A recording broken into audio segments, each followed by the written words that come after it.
Hi guys, it's Mrs. Cintron. I'm going to be reading you Chapter 5, Rescued. George was in favor of ripping up the pantry floor. He ran and got his hammer, his screwdriver, and an ice pick. "I'll have this old floor up in double quick time," he said, inserting his screwdriver under the edge of the first board and giving a good vigorous pry. "We will not rip up this floor till we have had a good search," announced Mr. Little. "That's final.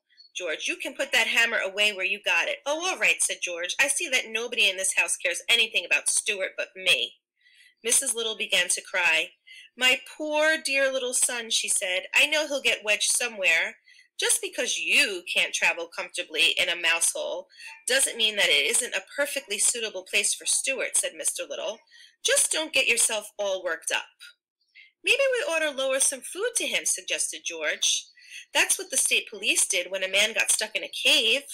George darted into the kitchen and came running back with a dish of applesauce.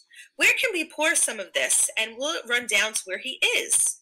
George spooned out a bit of the applesauce and started to poke it into the hole. "Stop that!" bellowed Mr. Little. "George, will you kindly let me handle this situation? Put that applesauce away immediately."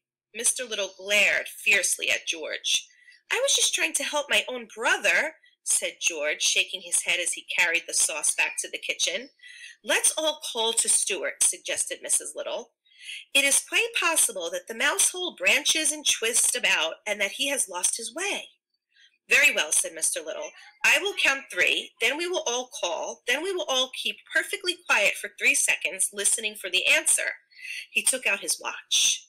Mr. and Mrs. Little and George got down on their hands and knees and put their mouths as close as possible to the mouse hole. Then they all called, "Stuart!" and then they all kept perfectly still for 3 seconds. Stuart, from his cramped position inside the rolled-up shade, heard them calling in the pantry and called back, "Here I am." But he had such a weak voice and was so far inside the shade that the other members of the family did not hear his answering cry. "Again," said Mr. Little. "1, 2, 3, Stuart!" It was no use. No answer was heard. Mrs. Little went up to her bedroom, lay down, and sobbed. Mr. Little went to the telephone and called up the Bureau of Missing Persons.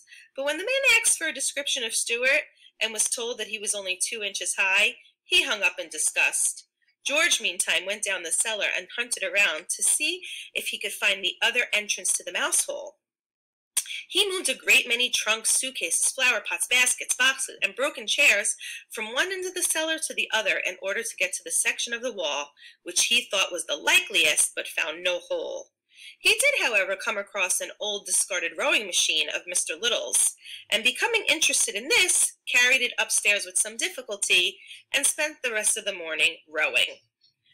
When lunchtime came, everybody had forgotten about breakfast. All 3 sat down to a lamb stew, which Mrs. Little had prepared, but it was a sad meal, each one trying not to stare at the small empty chair which Stuart always occupied right next to Mrs. Little's water.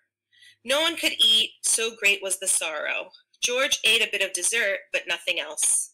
When lunch was over, Mrs. Little broke out crying again and said she thought Stuart must be dead.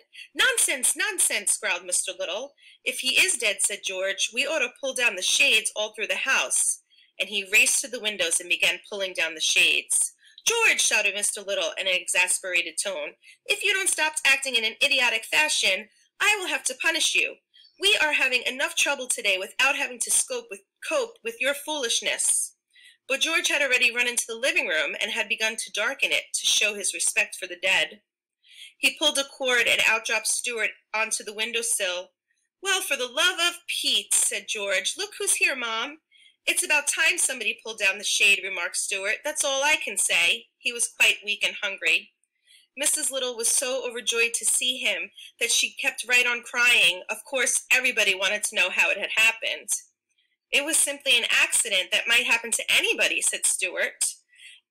"As for my hat and cane being found at the entrance to the mouse hole, you can draw your own conclusions."